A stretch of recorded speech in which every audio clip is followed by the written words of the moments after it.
Bonjour et bienvenue, c'est l'heure du podcast Automobile Propre. Je suis très heureux de vous retrouver pour ce 64e épisode. Je vous rappelle que ce podcast est disponible sur toutes les plateformes comme iTunes, Spotify, Google Podcast et autres. Si vous l'appréciez, vous pouvez le noter, cela nous ferait très plaisir et cela aiderait le podcast à gagner en visibilité. Un pneumatique spécial pour voitures électriques. Cela existe déjà et cela va très certainement se généraliser à l'avenir. Au-delà du bon plan marketing, de quoi s'agit-il exactement et quelles en sont les spécificités ?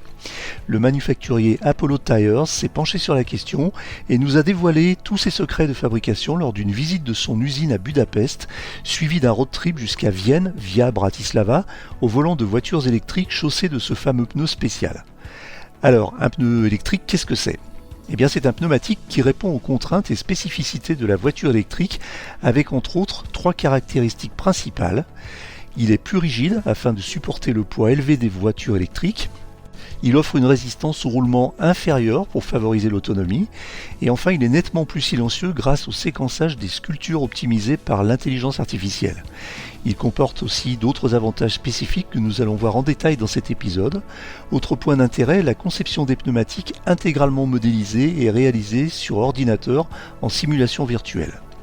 Bienvenue dans le 64e épisode du podcast Automobile Propre.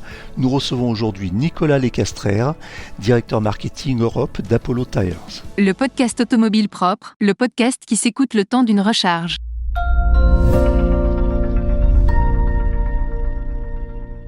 Bonjour Nicolas Lecastrère. Bonjour Eric. Vous êtes directeur marketing Europe d'Apollo Tyres, un manufacturier de pneumatiques. Pouvez-vous nous présenter Apollo Tyres et sa filiale européenne Vredestein en quelques mots ?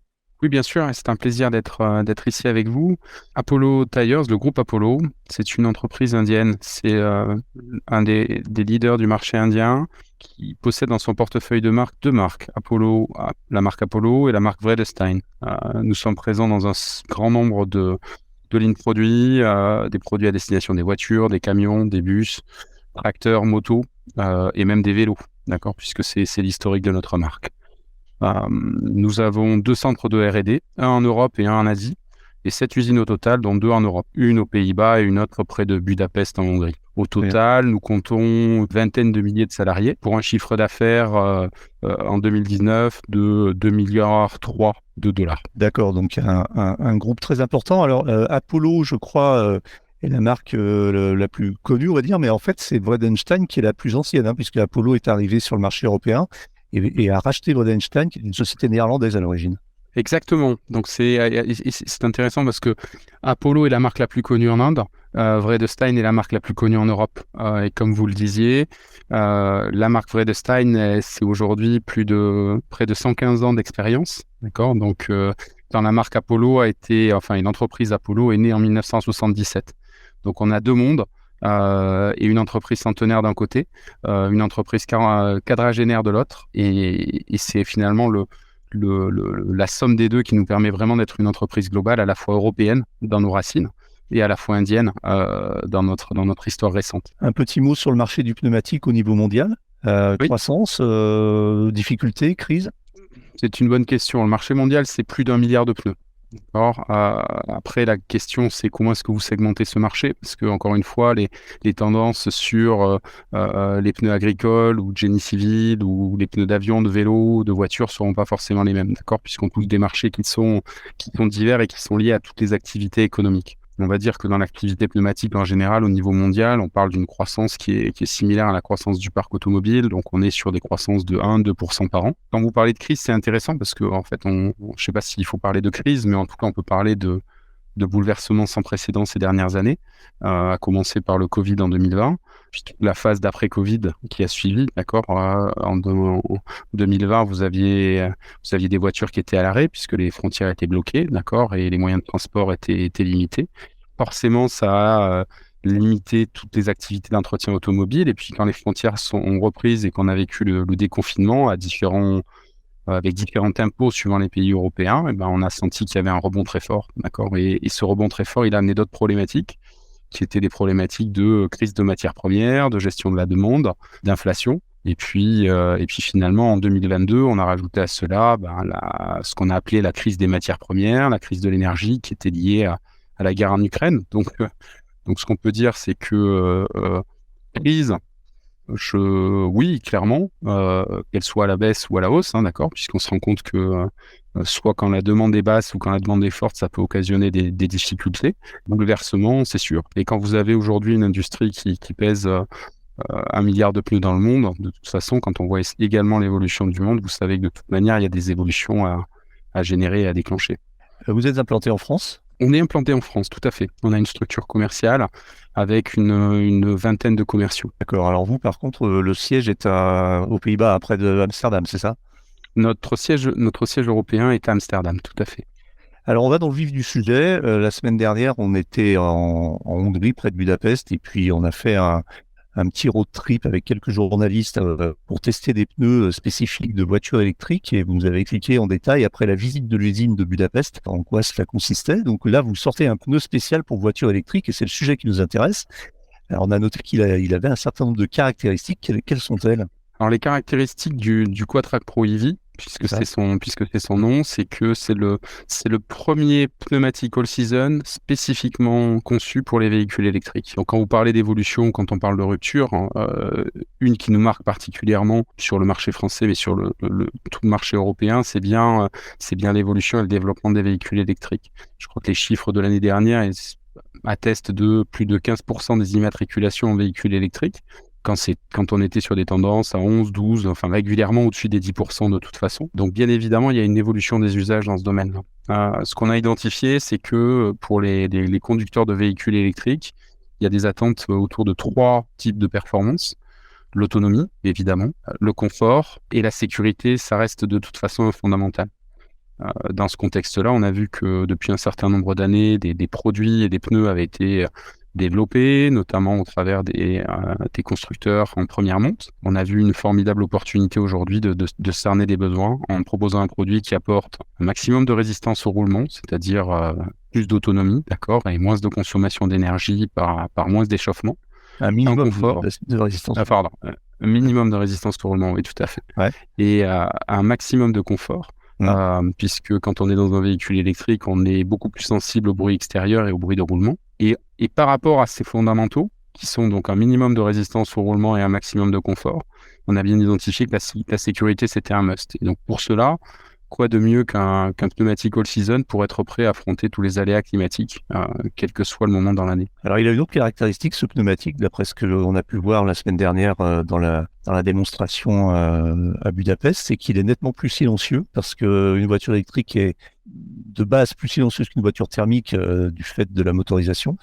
Mais à partir d'une certaine vitesse, on est confronté quand même au bruit de roulement. Et c'est à ce moment-là qu'un pneu plus silencieux peut marquer la différence. Oui, tout à fait. C'est-à-dire, pour faire simple, en fait, c'est ce qui est, comme vous le signalez très bien, quand un véhicule électrique met sous contrôle la plupart des nuisances sonores et devient plus silencieux, forcément l'automobiliste va être plus attentif à tous les bruits résiduels qui ne sont pas couverts, notamment par le bruit du moteur. Et donc, à ce niveau-là, dans tout le développement, par toutes les approches de prototypage virtuel, nous avons pu modéliser le développement de notre pneumatique et faire en sorte que dans son roulement, tous les bruits de roulement puissent être contenus. Alors justement, j'ai vu ça aussi et j'ai trouvé ça assez bluffant. C'est ce que vous venez de mentionner, c'est le prototypage virtuel. C'est-à-dire en fait que vous avez développé une plateforme de simulation interne qui vous a permis de réduire les délais de commercialisation, etc. Donc vous avez un logiciel maison qui permet de simuler intégralement le comportement d'un pneumatique avant même qu'il existe. Exactement. Et ça, c'est également une des fortes innovations de ce produit. Elle n'est pas forcément directement perceptible de la part des automobilistes, mais elle a été clé dans tout notre processus de développement. Et le prototypage virtuel, c'est plusieurs avantages.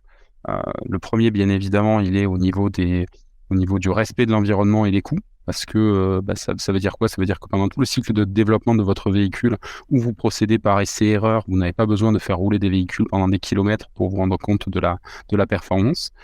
Ça vous permet également d'avoir un contrôle sur vos timings, d'aller plus vite et d'être plus efficace. Donc aller plus vite, gagner du temps et à la fois être plus en respect de l'environnement et en contrôle des coûts, ce sont des points qui nous permettent à la fois d'avoir une attitude plus responsable vis-à-vis de notre marché final et également de pouvoir continuer à proposer un excellent prix d'achat pour nos clients. Ce pneu spécial pour les voitures électriques, le Vredestein Quatrac Pro EV, est-ce qu'il serait compatible avec une voiture thermique? Oui, il est tout à fait compatible avec une voiture avec un véhicule thermique à partir du moment où la dimension est disponible sur un véhicule thermique. J'en profite pour signaler qu'en fait sur ce véhicule, on a sorti une dimension 205/40 par 20, qui est le premier pneu homologué certifié HL, d'accord, pour des véhicules 100% électriques.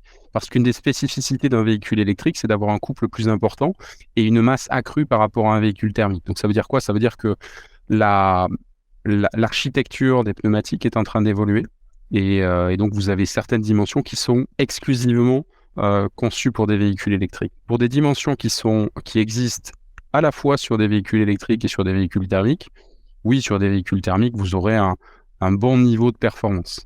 Après, notre recommandation en tant qu'expert pneumatique, pour tirer vraiment la quintessence des performances du pneu, sera vraiment de le monter en priorité sur un véhicule électrique. Vous parliez du confort sonore tout à l'heure. Vous ne ressentirez pas forcément, même si on a un produit qui est plus silencieux, vous ne verrez pas ou vous ne percevrez peut-être pas aussi fortement le niveau de performance et le gain sonore sur un véhicule thermique que vous allez le percevoir sur un véhicule électrique. Alors, on a parlé innovation. En quoi consiste la R&D chez un manufacturier de pneumatiques? Quelles sont les innovations dans le secteur? Il y a deux questions dans votre question. La R&D chez un manufacturier de pneumatiques, elle consiste à identifier les besoins présents et futurs des automobilistes, identifier et pouvoir y répondre avec des briques techniques et technologiques et se projeter par rapport aux évolutions qui pourront apparaître d'ici 5 à 10 ans. Donc ça, c'est plutôt une activité, on va dire, de veille, de recherche. Après, vous avez toute une phase de mise en marché dans laquelle vous êtes confronté à la réalité. C'est-à-dire qu'à partir du moment où vous avez défini votre cible, il faut être capable de dire comment est-ce qu'on est capable de répondre à cette cible-là. Et à certains moments, on sait qu'un pneumatique peut avoir énormément de fonctions, porter la charge, durer longtemps, freiner et vous apporter une bonne sécurité sur sol mouillé ou sur sol sec. La problématique n'est pas d'être excellent sur une performance, parce que ça, j'ai envie de dire que tous les manufacturiers sont capables de le faire, mais plutôt d'être capable d'apporter le meilleur niveau de performance et surtout l'équilibre de performance qui va vous permettre de répondre aux attentes de vos consommateurs finaux. Et là, vous êtes confronté à la réalité. Ça veut dire quoi? Ça veut dire qu'une fois que vous avez développé vos prototypes, vos concepts, vous les testez, vous les mettez sur circuit, vous les faites rouler parfois. Alors ça, c'était peut-être une pratique qu'on a développée pendant des années, j'en parlais précédemment, qui nécessitait d'user des produits, de rouler pendant des kilomètres avec des véhicules. Aujourd'hui, on voit qu'avec le prototypage virtuel, on a d'autres éléments. Donc ce sont des heures de recherche, beaucoup de travail d'équipe, bien entendu des interactions entre les équipes développement et les équipes marketing pour cerner les besoins. Et puis après, beaucoup de travail aussi entre les équipes développement et les usines pour être sûr de développer le bon produit et d'être capable de le produire dans les quantités suffisantes. Alors, on a tous maintenant des voitures, enfin la plupart des voitures ont un système qui permet d'afficher sur le tableau de bord l'état de gonflage, de pression des pneus. Et en fait, c'est un peu un mystère parce qu'on est nombreux à se demander comment ça fonctionne exactement. Alors, est-ce que c'est un pneu connecté? Il y a un capteur à l'intérieur, on imagine, mais comment la donnée est transmise au combiné de bord, à l'instrumentation de bord? Encore une fois, c'est une question très intéressante. On peut dire que le pneu est connecté dans la mesure où c'est un ensemble qui est constitué du pneu, de la roue et de la valve. Aujourd'hui, sur la plupart des véhicules que nous avons, le capteur de température et de pression, il est situé sur la valve, là où en fait on remplit l'air lorsqu'on gonfle les pneus du véhicule. Quand vous donnez la température et la pression, vous êtes capable de communiquer un certain nombre d'informations et on sait très bien qu'un pneu sous-gonflé, c'est un risque de danger, d'accident, parce que vous faites rouler votre pneumatique sous des contraintes importantes. Donc de manière sécuritaire, c'est essentiel. Quand on commence à définir la notion de pneu connecté, on entre dans un sujet qui est passionnant, parce qu'on est en train de vraiment parler de ce qui se profile à l'horizon dans les années qui viennent. Aujourd'hui, les capteurs sont externes.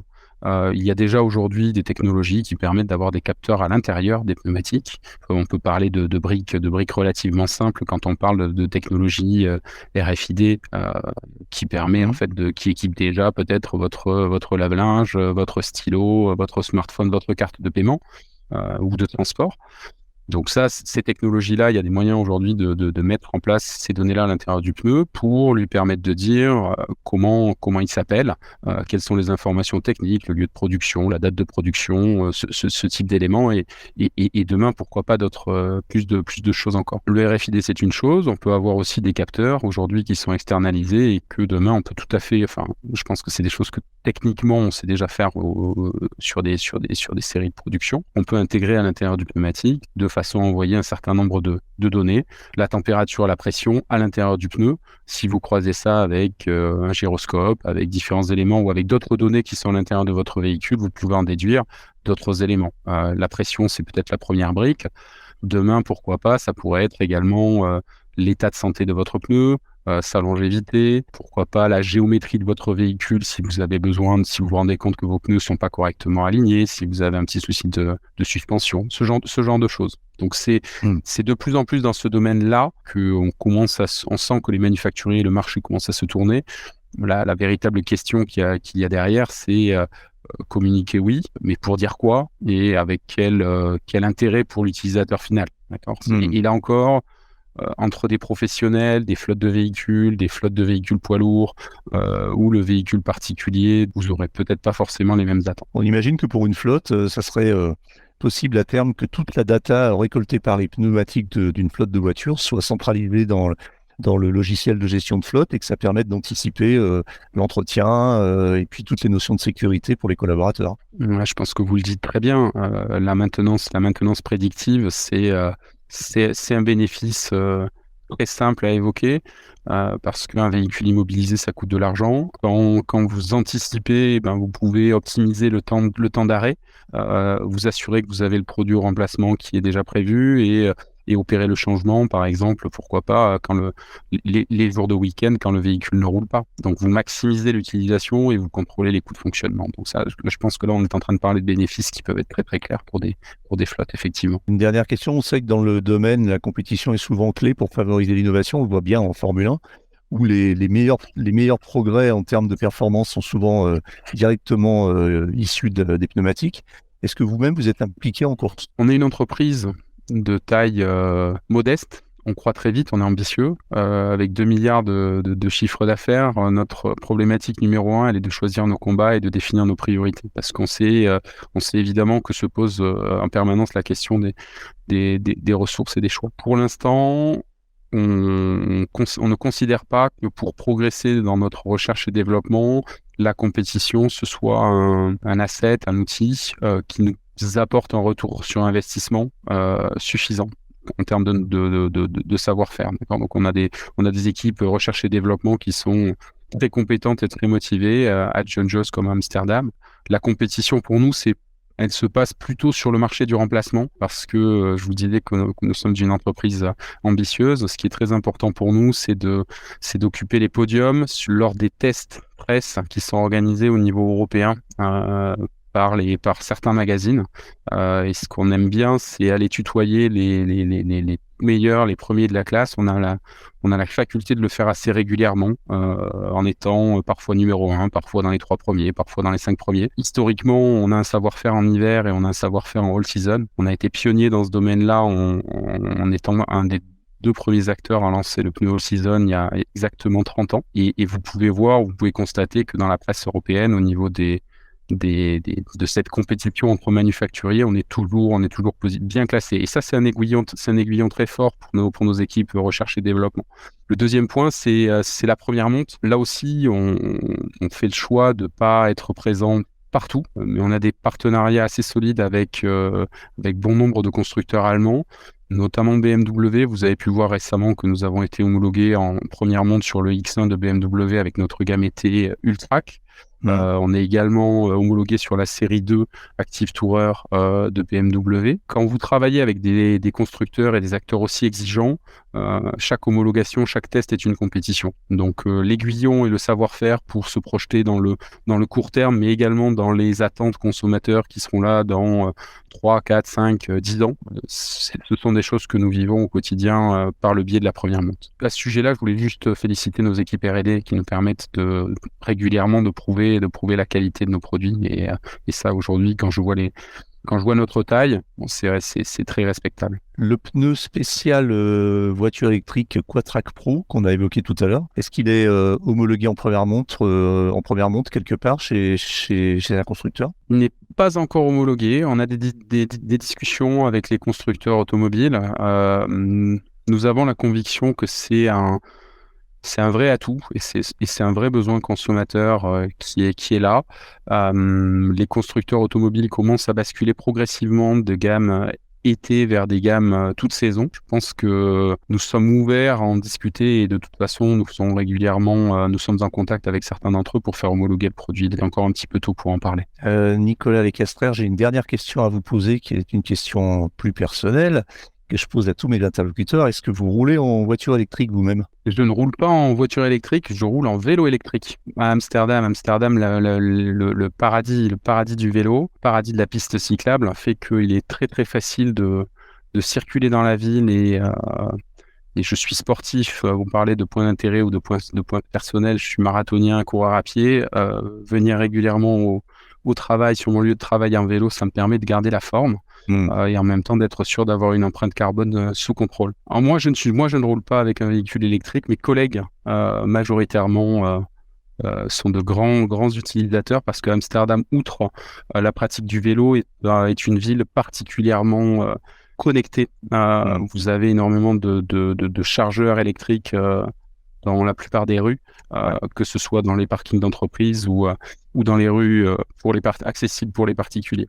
Même au bord des petits canaux d'Amsterdam, c'est assez surprenant de voir des voitures garées en train de charger parce qu'il y a plein de bornes partout en fait. Exactement. Il y a vraiment eu un cap et c'est assez phénoménal de voir à quel point ça a pu permettre justement de faire décoller le nombre de véhicules et l'adoption de ce type de véhicules. Les Pays-Bas, pour fermer la parenthèse sur Amsterdam et les Pays-Bas, c'est le premier pays au monde en nombre de points de recharge aux 100 km, donc en proportion. Et c'est aussi le premier pays au monde en nombre de points de recharge tout court, c'est-à-dire en valeur absolue aussi, malgré la taille du pays. Donc c'est effectivement assez impressionnant. C'est fou, hein. C'est fou. Après, ça induit d'autres habitudes. Oui, parce que c'est vrai que sur le territoire hollandais, on se pose plus la question, on roule comme avec une voiture à essence. Je vous remercie et je vous dis à très bientôt pour un nouveau numéro du podcast Automobile Propre. Merci Eric. Voilà, c'est terminé pour aujourd'hui, mais l'actualité de la voiture électrique ne s'arrête jamais. Retrouvez-la heure par heure sur automobilepropre.com. Pensez bien à vous abonner via votre plateforme préférée afin de ne rater aucun épisode. Et n'oubliez pas de noter le podcast sur les plateformes, c'est le meilleur moyen de nous soutenir. N'hésitez pas également à nous faire vos retours, remarques et suggestions à l'adresse podcast@automobilepropre.com. Quant à nous, nous vous disons à la semaine prochaine pour un nouveau numéro actu de Automobile Propre, le podcast. Salut!